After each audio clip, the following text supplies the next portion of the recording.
I'm Matt McDonald with Hamilton Place Strategies, and I'm joined by Ben Ginsberg from Jones Day, and we're going to talk about the Republican primaries. Ben, give us an overview of the primary process. It will be 19 weeks long, beginning February 1st and lasting till June 7th. The first 4 states in February always draw a great deal of attention, but perhaps the bigger impact will come starting March 1st when Super Tuesday occurs and 12 states vote. It'll be different from past cycles because it is a more spread out process than it traditionally is, because there are super PACs involved that can keep candidates afloat longer than has been in the past. The Republicans have an unusually large and talented field, meaning the potential to split up delegates is greater than it's ever been. So we had back in 2000 when there wasn't a sitting president, and then in 2008 when there wasn't a sitting president again, Bush and McCain respectively locked up the nominations in March, and then Mitt Romney locked it up in more almost to June, almost towards the end of it. What was the difference between those two, and should we expect something closer to the Romney model this time around? I think we will see something closer to the Romney model this time. That's because of changes that were made to the process beginning with the 2012 election. The members of the National Committee didn't want a national primary where there was a quick win like happened with Bush and McCain. So to accomplish that, they imposed a period of proportional voting in states as opposed to winner-take-all primaries. And they asked states to extend their process to later in the calendar, which many states did.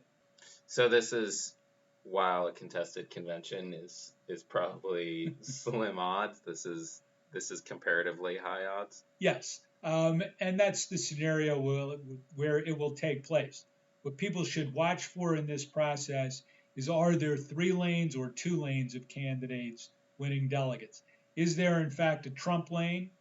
And secondly, are the establishment candidates, even if they don't coalesce around one, continuing to win a third or slightly less of the votes between them? So in a drawn-out process, when we're thinking about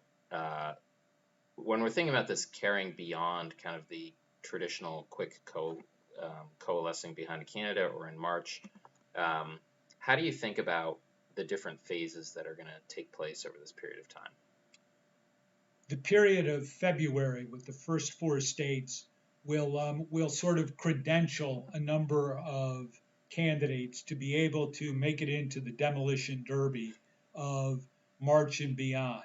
So it is possible that one candidate will win 3 of the first 4 states. That could lock up an early nomination.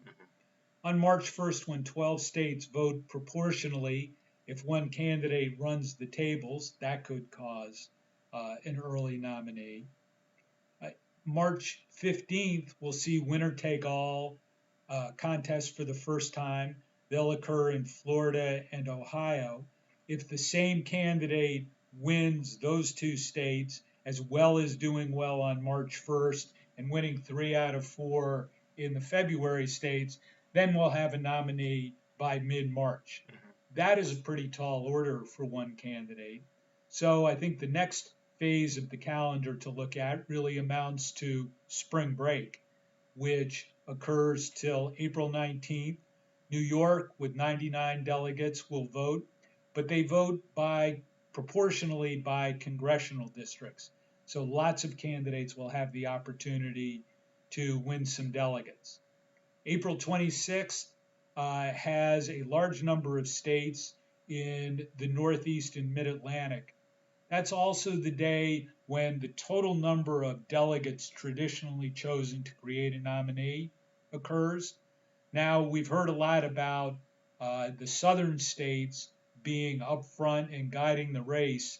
Should there still be a race in late April, then ironically for the conservative and southern Republican Party, it will be the Northeast and Mid-Atlantic states who can provide the decisive margins for a candidate.